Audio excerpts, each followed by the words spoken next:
मैं भारत को भारतीयता की मान्यता के आधार पर फिर से खड़ा करना चाहता हूं, उस काम में लगा तो मैं तो यहाँ गोवा आया हूँ मेरे स्वार्थ से, मुझे मोक्ष चाहिए। मेरा आधा काम मैंने कर लिया है। आधा काम क्या कर लिया है? मैंने मेरे सब दुख दूर कर लिए। ना मुझे दैहिक दुख है, शरीर का कोई दुख नहीं है, कोई बीमारी नहीं है। ना दैविक दुख है, भगवान का दिया हुआ कोई दुख नहीं है। ना कोई भौतिक दुख है मुझे। तो दैहिक, दैविक, भौतिक, ये तीन तरह के दुखों से मैंने अपने को मुक्त कर लिया। अब मेरा आधा काम बचा है। मैं दूसरों को भी इन तीनों दुखों से मुक्त करा दूं तो मेरे स्वर्ग की सीट पक्की है। मुझे लोकसभा की सीट नहीं चाहिए, राज्यसभा की भी नहीं चाहिए।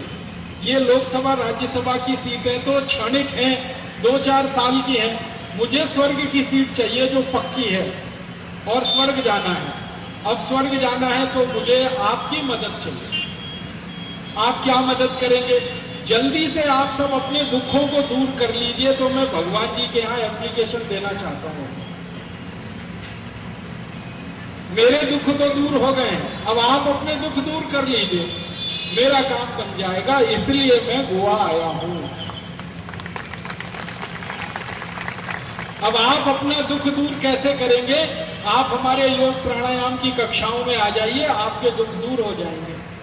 तो जैसे ही आपके दुख दूर होंगे, मेरे स्वर्ग की सीट पक्की है, मैं चला जाऊंगा स्वर्ग, फिर आपकी भी सीट पक्की करा दूंगा। एक बार मैं तो पहुंच जाऊं, फिर जगह बना लूंगा आपके लिए। और आपकी सीट कैसे पक्की होगी? आप किसी दूसरे का दुख दूर करा देना।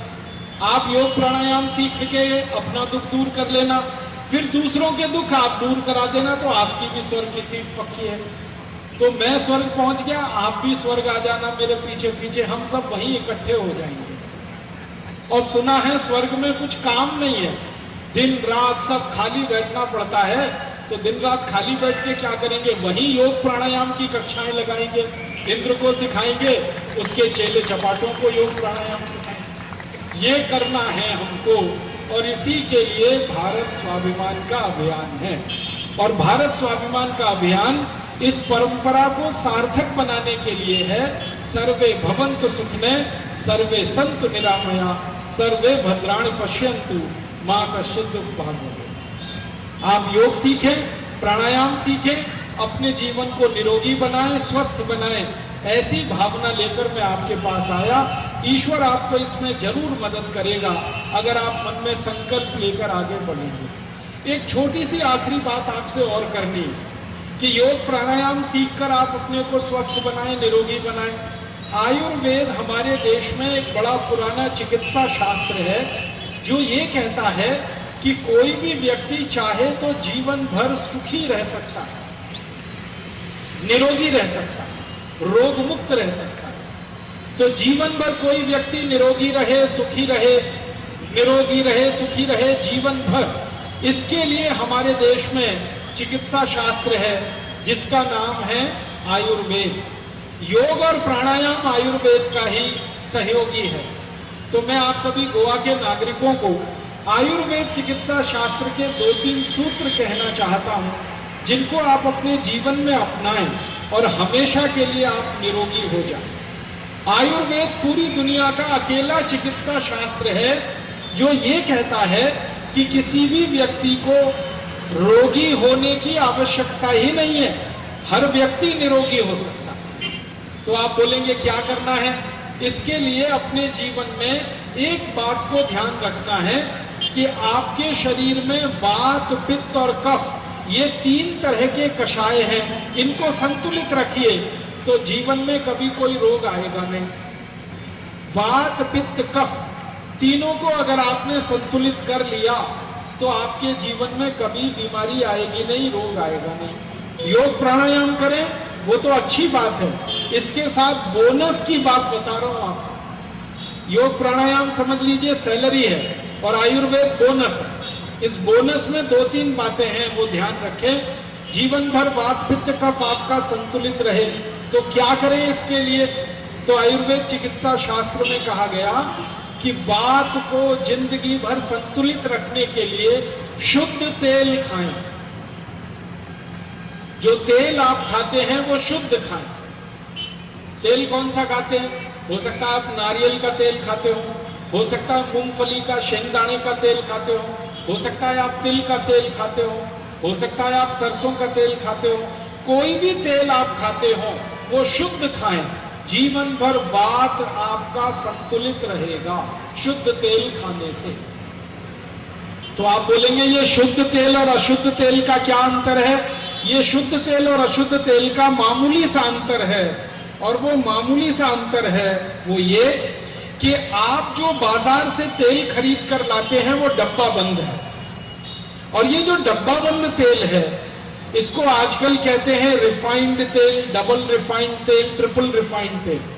तेल को जब रिफाइन किया जाता है तो उसमें बहुत सारे केमिकल्स मिलाए जाते हैं, और वो केमिकल्स तेल में इकट्ठे होकर जब मिल जाते हैं तो आपके शरीर में वो तेल जब जाता है तो वो तेल कभी भी आपको शुद्धता नहीं देता।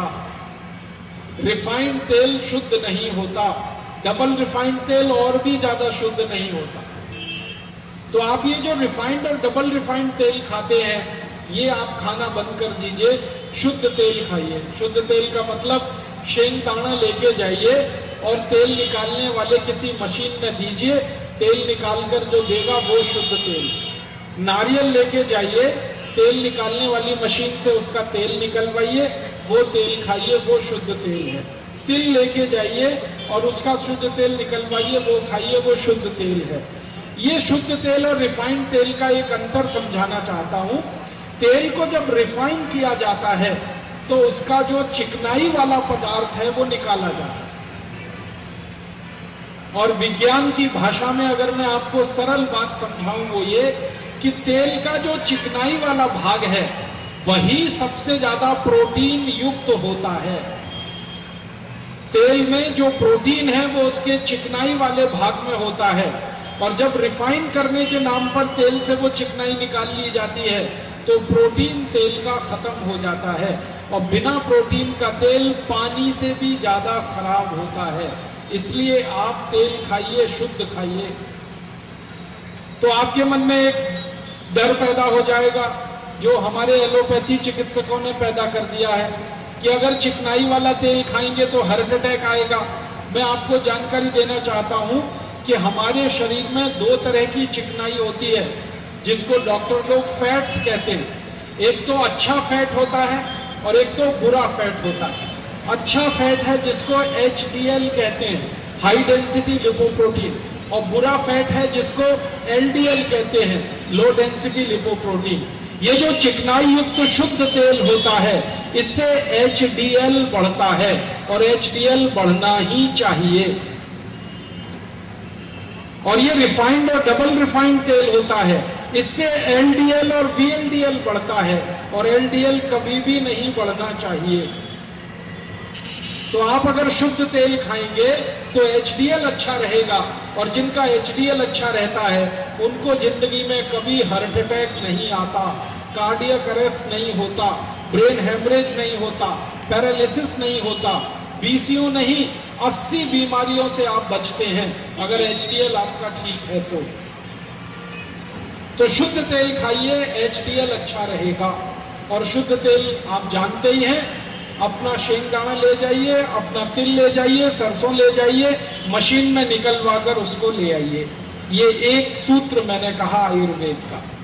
दूसरा सूत्र आपसे कहना चाहता हूं कि जिंदगी भर पित्त आपका खराब ना हो इसके लिए देशी गाय का घी खाइए। देशी गाय का घी। देशी गाय और विदेशी गाय दो तरह की गाय होती है हमारे देश में। विदेशी गाय माने जिसके पीठ में कंधा नहीं होता, जिसकी पीठ एकदम सपाट होती है, उस गाय का घी कभी भी मत खाइए। देशी गाय का घी खाइए। देशी गाय जिसकी पीठ में ऐसे करके कंधा निकला रहता है, और जिस गाय की पीठ में कंधा जितना ऊंचा होगा वो गाय उतनी ही अच्छी मानी जाती है। देशी गाय का घी खाइए। पित्त कभी भी खराब नहीं होगा, और पित्त खराब नहीं होगा तो 40 बीमारियां कभी नहीं आएंगी। Acidity, hyper acidity, ulcer, peptic ulcer, ये सब बीमारियां पित्त की खराबी से आती हैं। पित्त को व्यवस्थित रखिए, 40 बीमारियों से बचे रहेंगे। शुद्ध गाय का घी खाइए। आप बोलेंगे जी भैंस का घी खाएं तो, मशी का घी खाएं तो, मत खाइए, नहीं तो मशी जैसे ही हो जाएंगे। हमारे आयुर्वेद में कहा गया है मशी का घी सिर्फ वही लोग खा सकते हैं जो पहलवानी करते हैं, दंड बैठक लगाते हैं, जो बहुत मेहनत करते हैं शरीर से, वो लोग भैंस का घी खा सकते हैं। और एक खराब बीमारी होती है आयुर्वेद में जिसको कहते हैं भस्मक रोग।